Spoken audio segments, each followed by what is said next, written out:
नमस्कार दोस्तों, स्वागत है आपका अपने YouTube चैनल हिम एजुकेशन में। तो फाइनली आज से हम क्वेश्चन सीरीज़ जो है स्टार्ट करने वाले हैं। इसमें जो है आपका क्या रहेगा कि जितने भी HPPSC के चाहे वो PGT के पेपर 1 हुए हो या अदर एग्ज़ाम्स में जो भी पेपर 1 के एग्ज़ाम्स हुए हैं, तो उनका जो जीके सेक्शन है, जीके के क्वेश्चंस हैं, उनको हम कवर करेंगे और डिटेल के साथ जो है हम इनको कवर करने वाले हैं। इसमें मैं आपको बता दूं कि कितने एग्ज़ाम्स हुए हैं। तो 7 अप्रैल 2024 को ये PGT हिंदी का एग्ज़ाम हुआ था। उसमें पेपर 1 का जो एग्ज़ाम हुआ था, तो पेपर 1 में जो क्वेश्चंस पूछे गए थे उनको हम डिस्कस करने वाले हैं। ये जो HPPSC का पेपर 1 हो रहा था, ये पहला एग्ज़ाम था हिंदी का जिसमें जो है पेपर 1 शुरू हुआ था। तो इसके बारे में आज हम पढ़ने वाले हैं। तो सबसे पहले हमारे सामने पहला क्वेश्चन है, निम्नलिखित में से कौन सा संगठन भारत का राष्ट्रीय आय का अनुमान लगाता है। तो इसमें क्वेश्चन है कि जो आपकी नेशनल इनकम है उसका जो है अनुमान कौन लगाता है, कौन सी ऑर्गेनाइजेशन है जो एस्टिमेट या अनुमान लगाती है। तो ये है आपकी केंद्रीय सांख्यिकी संगठन, सेंट्रल स्टैटिस्टिकल ऑर्गेनाइजेशन। तो ये जो है केंद्रीय सांख्यिकी संगठन है, ये जो है राष्ट्रीय आय का अनुमान लगाता है। ये पहला क्वेश्चन था। सेकंड क्वेश्चन है 5 ईयर प्लान से ये क्वेश्चन जो है वो आया हुआ है। तो इसमें जो है हम करेंगे कि पंचवर्षीय योजनाएं यहाँ पर दी गई हैं और थीम या जो उद्देश्य थे वो दूसरी साइड दिए गए हैं, तो इनका जो है वो मिलान करना था। तो इसमें जो है आपका ऑप्शन ए जो है राइट हो जाएगा। अब क्वेश्चन की डिटेल में बात करें तो जो हमारा 9th 5 ईयर प्लान था, नवी पंचवर्षीय योजना थी, उसका जो है उसकी थीम क्या थी या उसका उद्देश्य क्या था। तो ऐतिहासिक विषमता का कम करना तथा समृद्धि। अब 10वीं की बात करेंगे तो GDP की उच्च दर एवं गरीबी का उन्मूलन करना जो है इस 5 ईयर प्लान की जो है वो थीम थी। इसके बाद नेक्स्ट 11वीं योजना की बात करेंगे तो समावेशी समृद्धि, और 12वीं की बात करेंगे तो सतत एवं समावेशी तीव्र समृद्धि। तो ये था। बाकी 5 ईयर के बारे में अदर डिटेल से पढ़ें तो जो आपका अभी तक जो है वो टोटल 12 5 ईयर प्लान हुए हैं, यानी कि टोटल जो पंचवर्षीय योजनाएं थी वो 12 आज तक हुई हैं। अब पहली पंचवर्षीय योजना की बात करेंगे तो कब से शुरू हुई थी। तो ये 1951 से शुरू हुई थी। 1951 में जो है पंचवर्षीय योजना जो है वो शुरू हुई थी और कब तक चली थी। तो ये 1956 तक चली थी। इसके बाद बात करेंगे तो सेकंड जो हमारा 5 ईयर प्लान था वो 1956 से 61 तक चला था। थर्ड 1961 से 66 तक चला था। तो ये भी आपने याद रखना है कि कौन सा 5 ईयर प्लान जो है कब से कब तक चला था। ऐसा क्वेश्चन भी जो है वो आ सकता है आपके एग्ज़ाम में। खासकर जो है जो स्टूडेंट्स HP पुलिस कांस्टेबल की तैयारी कर रहे हैं तो उनके लिए जो है ऐसा क्वेश्चन बन सकता है कि कोई आपसे 5 ईयर प्लान पूछ लेंगे और उसकी जो है डेट्स पूछ लेंगे कि कब से कब तक जो है ये 5 ईयर प्लान चला था। तो इसके बाद मैं सभी 5 ईयर प्लान की डेट्स आपको बता देता हूँ। 4th 5 ईयर प्लान की बात करेंगे तो 4th 5 ईयर प्लान चला था आपका 1969 से 74 तक। अब प्लान हॉलीडे था बीच में 66 से 69 के बीच में, यानी कि 1966 से आपका 69 तक जो है वो हॉलीडे था। उसके बाद जो है 4th 5 ईयर प्लान चला था 1969 और 74 तक। उसके बाद 5th की बात करेंगे तो 1974 से 78 तक चला था। 78 से 80 तक भी रोलिंग प्लान चला था। उसके बाद 1980 टू 85 तक जो है 6th 5 ईयर प्लान। उसके बाद 85 से 90 तक जो है 7th। उसके बाद एनुअल प्लान चले थे 1990 से 92 तक। 8th 5 ईयर प्लान 92 से 97 तक। 9th 97 से 2002 तक। 10th की बात करेंगे तो 10th आपका जो है 2002 से 7 तक चला था। इसके बाद 11th की बात करेंगे तो 2007 से 12 तक। और 12 से 17 तक जो है आपका लास्ट 12th 5 ईयर प्लान चला था। तो ये था 5 ईयर प्लान के बारे में अदर डिटेल। बाकी इसके बाद नेक्स्ट क्वेश्चन है, सार्क का स्थायी सचिवालय कहाँ है, यानी कि जो परमानेंट सेक्रेटरीट है सार्क का वो कहाँ पर जो है वो लोकेटेड है। तो ये आपका काठमांडू नेपाल में मिलेगा, नेपाल में है, ये भी आपने याद रखना है। अब सार्क के जो है मेंबर्स कंट्रीज़ की बात करेंगे तो कौन कौन सी कंट्रीज़ है। सबसे पहले तो बात करेंगे कि सार्क कब इस्टेब्लिश हुआ था, यानी कि सार्क की स्थापना जो है वो कब की गई थी। तो ये की गई थी आपकी 1985 में। इसके बाद अब इसका नाम क्या है पूरा, तो इसका पूरा नाम है south Asian association for regional cooperation, ये इसकी फुल फॉर्म है। बाकी इसके बाद मेंबर्स की बात करेंगे, मेंबर कंट्रीज़ की बात करेंगे तो ये भी आपने याद रखना है क्योंकि कंट्रीज़ से भी जो है क्वेश्चन पुट हो सकता है। इसके मेंबर्स हैं अफ़गानिस्तान, बांग्लादेश, भूटान, इंडिया, मालदीव्स, नेपाल, पाकिस्तान और श्रीलंका। तो ये इसके मेंबर्स कंट्रीज़ हैं। बाकी यही था सार्क के बारे में। नेक्स्ट क्वेश्चन है, निम्नलिखित में से कौन सा देश बिम्स्टेक का सदस्य नहीं है। तो बिम्स्टेक भी एक संस्था है, इसका जो है कौन सा देश जो है वो सदस्य नहीं है, तो इसके बारे में जो है क्वेश्चन पुट हुआ है। तो इसमें जो है इंडोनेशिया जो है इसका सदस्य नहीं है। बाकी नेपाल की बात करेंगे, थाईलैंड की बात करेंगे, भूटान की बात करेंगे तो ये सारे जो है इसके सदस्य हैं। अब बिम्स्टेक की बात करेंगे तो बिम्स्टेक की फुल फॉर्म क्या है, तो ये है bay of Bengal initiative for multi sector technical and economic cooperation. अब मेंबर्स कंट्रीज़ की बात करेंगे तो मेंबर्स कंट्रीज़ में आपकी Bangladesh, Bhutan, India, Myanmar, Nepal, Sri Lanka, Thailand, ये कंट्रीज़ जो है वो इसकी सदस्य हैं। ये तीनों कंट्रीज़ जो है ये इसकी जो है वो सदस्य हैं। नेक्स्ट क्वेश्चन है, यहाँ पर जो है स्टेटमेंट्स दी गई हैं। स्टेटमेंट्स के क्वेश्चन जो है वो बहुत कम चांसेस है कि आपसे जो है एग्ज़ाम में पूछे जाएंगे, पर पॉसिबिलिटी बन भी सकती है। इस बार आपका एग्ज़ाम जो है HPPSC द्वारा जो है वो लिया जा रहा है, तो स्टेटमेंट्स के क्वेश्चंस भी आ सकते हैं। तो यहाँ पर जो है स्टेटमेंट्स दी गई हैं कि ब्रिक्स बैंक का मुख्यालय शंघाई चीन में स्थित है। नेक्स्ट है इसका, सऊदी अरब, मिस्र, संयुक्त अरब अमीरात, ईरान और इथोपिया 2023 में ब्रिक्स समूह में शामिल हुए थे। तो ये दोनों कथन जो है वो बिल्कुल सही हैं। ऑप्शन ए जो है इसका राइट आंसर हो जाएगा। इसके बाद अब बात करेंगे ब्रिक्स की, तो ब्रिक्स के मेंबर्स कंट्रीज़ की बात करेंगे तो इसके मेंबर्स हैं Brazil, Russia, India, China, south Africa, Egypt जिसे मिस्र कहते हैं, इथोपिया, ईरान, संयुक्त अरब अमीरात और सऊदी अरब। तो ये कंट्रीज़ जो हैं इसकी मेंबर्स हैं ब्रिक्स की। तो ये था। बाकी नेक्स्ट क्वेश्चन है, यहाँ पर भी स्टेटमेंट बेस्ड क्वेश्चन है ये भी। बेल्ट एवं रोड इनिशिएटिव परियोजना को अक्सर 21वीं सदी का सिल्क रोड के रूप में वर्णित किया जाता है, जो ओवरलैंड गलियारों की बेल्ट और शिपिंग लेन की समुद्री सड़क से बनी है। नेक्स्ट स्टेटमेंट है, चीन का समुद्री रेशम मार्ग समुद्र में उसके रणनीतिक लाभ को भी बढ़ाता है। तो ये क्वेश्चन है, इसके आंसर की बात करेंगे तो ये दोनों कथन जो है वो बिल्कुल सही हैं। ऑप्शन ए जो है इसका राइट आंसर हो जाएगा। नेक्स्ट है, निम्नलिखित में से कौन सा कथन भारत की संघीय राजनीति के बारे में सत्य नहीं है, यानी कि कौन सा कथन जो है वो रॉन्ग है। ये चीज़ भी आपने ध्यान रखनी है कि आपसे क्वेश्चन पूछा क्या जा रहा है, आपसे पूछा क्या जा रहा है कि क्या चीज़ जो है वो सत्य है या क्या चीज़ गलत है। तो ऑप्शंस है इसमें सरकार के 2 स्तर मौजूद हैं, इसमें केंद्र और राज्यों के बीच शक्तियों का विभाजन होता है, इसमें संविधान की सर्वोच्चता है। तो ये तीनों कथन जो है वो बिल्कुल सही हैं। भारतीय संविधान की छठी अनुसूची के प्रावधान असम, मेघालय, त्रिपुरा, मिजोरम राज्यों के लिए विशेष प्रावधान करते हैं। ये कथन जो है वो गलत है।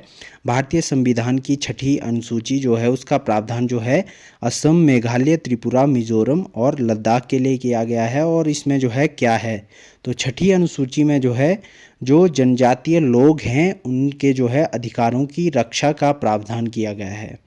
राज्यों को जो है कोई विशेष अधिकार या प्रावधान नहीं है। यहाँ के जो जनजातीय लोग हैं उनके अधिकारों की रक्षा का प्रावधान जो है इसमें किया गया है।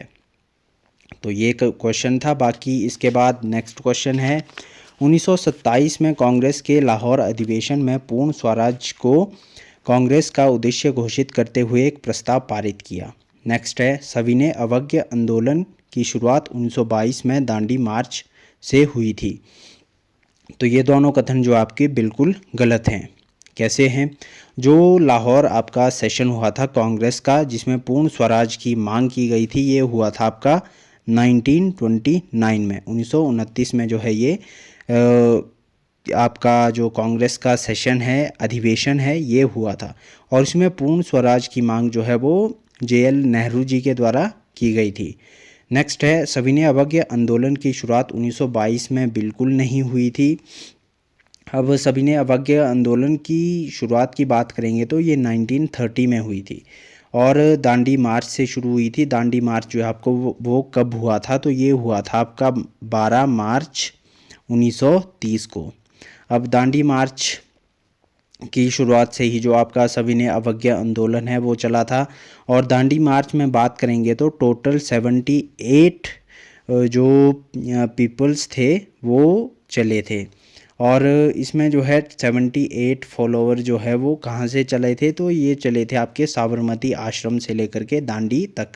और टोटल डिस्टेंस के ऊपर भी जो है क्वेश्चन पूछा जाता है कि जो दांडी मार्च हुआ था उसमें जो है कुल दूरी जो साबरमती आश्रम से लेकर के दांडी तक जो मार्च हुआ था उसकी कुल दूरी जो है वो कितनी थी, तो ये थी आपकी 385 किलोमीटर। तो ये भी आपने याद रखना है। तो ये था। बाकी नेक्स्ट क्वेश्चन है स्थाई बंदोबस्त लागू किया गया। तो स्थाई बंदोबस्त कहाँ लागू किया गया था, तो ये 1793 ईस्वी में लॉर्ड कॉर्नवालिस द्वारा बंगाल और बिहार में लागू किया गया था। ऑप्शन ए जो है वो इसका राइट आंसर हो जाएगा। नेक्स्ट है क्लाउडिया गोल्डिन को आर्थिक विज्ञान में काम करने के लिए नोबेल मेमोरियल पुरस्कार मिला। तो ये नोबेल पुरस्कार जो है वो मिला 10 की बात करेंगे तो ऑप्शन बी जो है आपका राइट आंसर हो जाएगा। श्रम बाजार में महिलाओं की ऐतिहासिक और समकालीन भूमिका, ये जो है इसका राइट आंसर हो जाएगा। नेक्स्ट है स्टेटमेंट बेस्ड क्वेश्चन है प्रधानमंत्री के इंडिया टेक डे विजन का लक्ष्य भारत को दुनिया में सबसे तेजी से बढ़ती नवप्रवर्तन अर्थव्यवस्था बनाना है। नेक्स्ट कथन है आर्टिफिशियल इंटेलिजेंस शिखर सम्मेलन 2023 पर वैश्विक साझेदारी की मेजबानी दिल्ली में की गई थी। तो इसमें जो है स्टेटमेंट्स का बताना है, तो इसमें जो है आपकी फर्स्ट स्टेटमेंट जो है वो बिल्कुल सही है और सेकंड स्टेटमेंट की बात करेंगे तो ये गलत है। ऑप्शन सी जो है इसका राइट आंसर हो जाएगा। सॉरी, ये इसमें जो है आपका ये स्टेटमेंट भी सही हो जाएगी। तो ऑप्शन ए जो है इसका राइट आंसर हो जाएगा। नेक्स्ट है प्रधानमंत्री नरेंद्र मोदी के नेतृत्व वाली एनडीए सरकार द्वारा कौन सी नीति शुरू नहीं की गई थी। यहाँ पर पूछा है कि कौन सी नीति जो है वो शुरू नहीं की गई थी। इसमें स्टार्टअप इंडिया की बात करेंगे, अटल इनोवेशन मिशन की बात करेंगे या RKVY रफ्तार की बात करेंगे। तो ये तीनों जो नीतियाँ हैं ये नरेंद्र मोदी के नेतृत्व में एनडीए सरकार ने ही शुरू की थी। अब ऑप्शन सी राष्ट्रीय नवप्रवर्तन परिषद की स्थापना की बात करेंगे तो ये जो है इसकी स्थापना कब की गई थी, तो इसकी स्थापना जो है वो की गई थी आपकी सन 2000 ईस्वी में। सन 2000 ईस्वी में जो है इसकी स्थापना की गई थी। अब इसमें जो है बात करेंगे तो उस समय जो है आपके PM कौन थे, तो PM थे श्री अटल बिहारी वाजपेयी जी। और इसके बाद नेक्स्ट क्वेश्चन है फरवरी 2024 में प्रधानमंत्री नरेंद्र मोदी द्वारा किस देश में BAPS स्वामीनारायण मंदिर का उद्घाटन किया गया। तो स्वामी नारायण मंदिर का उद्घाटन जो है कहाँ किया गया था, तो ये किया गया था संयुक्त अरब अमीरात में। ये सारे करंट अफेयर्स के क्वेश्चन हैं, इनके जो है रिपीट होने के चांसेस ना के बराबर है। बाकी जनरल नॉलेज के लिए आप जो है याद रख सकते हैं, करंट अफेयर्स के आपके क्वेश्चन जो है वो अलग से आएंगे। नेक्स्ट है, उभरती जनरेटिव एआई प्रौद्योगिकियों में कौन सा टूल टेक्स्ट इनपुट के आधार पर यथार्थवादी तस्वीरें तैयार करता है। तो इसका ऑप्शन जो है बी राइट आंसर हो जाएगा, डल ई जो है इसका राइट आंसर है। नेक्स्ट है, संसद ने सार्वजनिक परीक्षा अनुचित साधनों की रोकथाम विधेयक 2024 कब पारित किया, जिसका उद्देश्य अधिक पारदर्शिता, निष्पक्षता और विश्वसनीयता लाने के लिए सार्वजनिक परीक्षाओं में अनुसूचित साधनों के उपयोग को रोकना है। साथ ही कितनी कार्यवाहियां सार्वजनिक परीक्षाओं में अनुचित साधनों का प्रयोग करने के लिए है। तो इसका आंसर की बात करेंगे तो ऑप्शन सी 6 फरवरी 2024 को और 15 कार्रवाइयाँ। नेक्स्ट है, एचपीजी के सेक्शन जो है वो शुरू हो चुका है। तो नेक्स्ट की बात करेंगे तो 16 इसमें जो है फर्स्ट पेपर एचपीपीएससी के फर्स्ट पेपर की बात करेंगे तो 15 आपको नेशनल इंटरनेशनल जीके देखने को मिलेगा और 15 क्वेश्चन ही आपको जो है एचपीजी के से देखने को मिलेंगे। तो ये भी इजी क्वेश्चन था कि निम्नलिखित में से कौन सी नदी हिमाचल प्रदेश से नहीं गुजरती है। तो इसमें अब बात करेंगे तो ब्यास, रावी, सतलुज ये तीनों हिमाचल प्रदेश से गुजरती हैं, और झेलम नदी की बात करेंगे तो ये हिमाचल प्रदेश की नदी नहीं है। हिमाचल प्रदेश में नदियों की बात करेंगे तो टोटल जो है कुल 5 नदियां बहती हैं, मुख्य नदियां। इसमें जो है सतलुज, ब्यास, रावी, चिनाब, यमुना ये 5 नदियां जो है हिमाचल प्रदेश से होकर गुजरती हैं। नेक्स्ट है, यहाँ पर भी स्टेटमेंट दी गई है, नाट्य नृत्य को दुनिया के सबसे बड़े लोक नृत्य के रूप में Guinness book of world records में सूचीबद्ध किया गया था। नेक्स्ट स्टेटमेंट है, कुल्लू नाटी नृत्य दशहरा पर किया जाता है और भगवान कृष्ण के जीवन और गोपियों के साथ उनकी रासलीला से संबंधित कहानियों को दर्शाया जाता है। तो इसमें अब बात करेंगे तो ऑप्शन ए जो है बिल्कुल सही है, दोनों स्टेटमेंट्स जो हैं वो बिल्कुल सही हैं। नेक्स्ट है, भारत का पहला आम चुनाव 1951-52 में हुआ था। ये भी याद रखना है कि पहला जो जनरल इलेक्शन हुए थे वो कब हुए थे, 1951-52 में जो है फर्स्ट जनरल इलेक्शन हुए थे, और निम्नलिखित लोगों द्वारा वोट डालने के साथ शुरू किया गया था। तो किन तहसीलों में हिमाचल प्रदेश में जो है ये जो है भारत के जो है आम इलेक्शन जो हुए थे पहले, उसमें जो है किसने पहले वोट डाला था। तो इसमें जो है हिमाचल प्रदेश के चीनी और पांगी तहसीलें आती हैं, यानी कि चीनी अब तहसील नहीं है, किन्नौर डिस्ट्रिक्ट जो है बन चुका है, और पांगी तहसील जो चंबा ज़िले में स्थित है। अब इसमें जो है ये क्वेश्चन भी पूछा जाता है कि सबसे पहला वोट जो है वो किसने डाला था, तो उनका नाम है श्याम सरन नेगी। इन्होंने जो है पहला भारत का जब आम चुनाव हुआ था तो सबसे पहला वोट जो है वो इन्होंने डाला था। इसके ऊपर भी जो है कभी कभी क्वेश्चन पूछ लिया जाता है। नेक्स्ट है, हिमाचल प्रदेश को मुख्य आयुक्त के रूप में किस वर्ष और किस तारीख को जो है गठित किया गया था। तो ये भी इजी क्वेश्चन है, उतना ज़्यादा जो है वो टफ नहीं है, इजी क्वेश्चन है। इसमें जो है 15 अप्रैल 1948 को, और कितनी रियासतें जो है वो विलय हुई थी, तो 30 रियासतें जो है वो विलय हुई थी।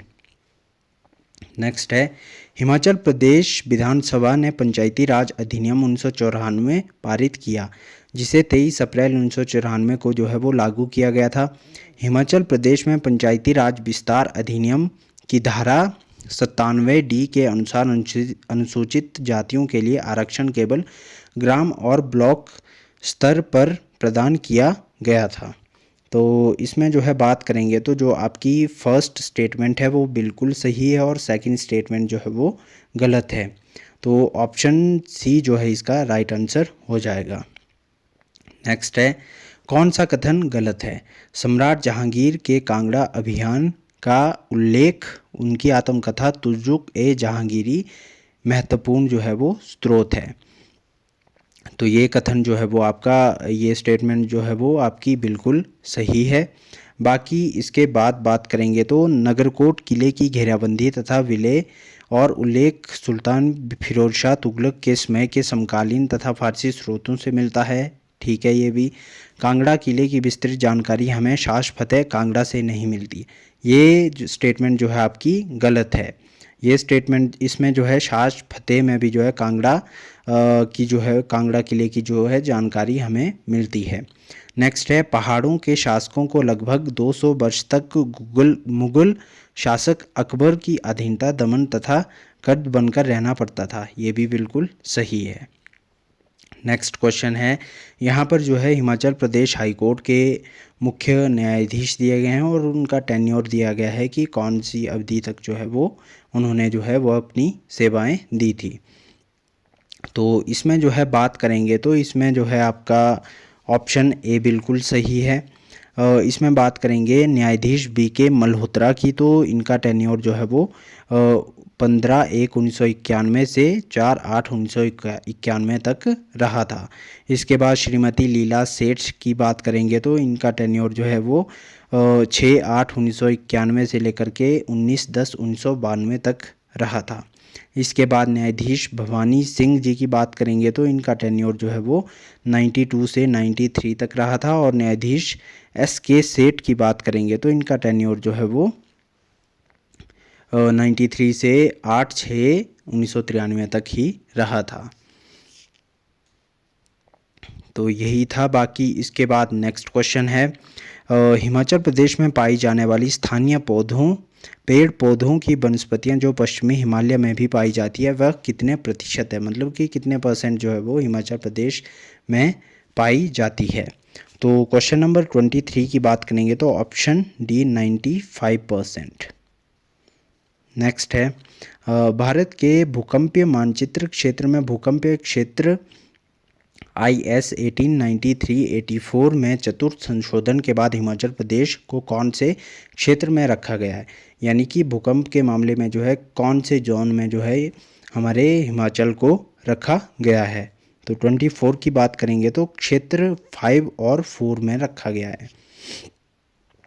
नेक्स्ट है, 1992 से 56 के मध्य हिमाचल प्रदेश विधानसभा ने लगभग 55 वैधानिक कानूनों को पारित किया था, जिसमें कई प्रगतिशील कानून भी थे। निम्न वैधानिक कानूनों में कौन से कानून को सामाजिक और आर्थिक दृष्टिकोण से कम प्रगतिशील माना जाता है। तो क्वेश्चन नंबर 25 का ऑप्शन सी, हिमाचल प्रदेश भाषा बिल 1952 को। नेक्स्ट है, गलत कथन का जो है इसमें चयन करना है कि इसमें से जो है वो गलत स्टेटमेंट कौन सी है। चीनी गांव के विपरीत कैलाश में खासकर जो है खसकर पर्वत का पवित्र स्वरूप है। कैलाश पर्वत को मृत आत्माओं का आवास तथा खसकर शिव का निवास कहा जाता है। बिल्कुल सही है।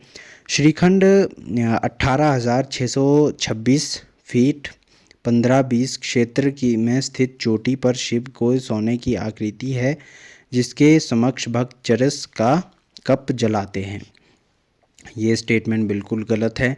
इसके बाद नेक्स्ट स्टेटमेंट है, बुशहर रियासत के वजीर रन बहादुर सिंह की डोडरा क्वार क्षेत्र में कुख्यात छवि थी।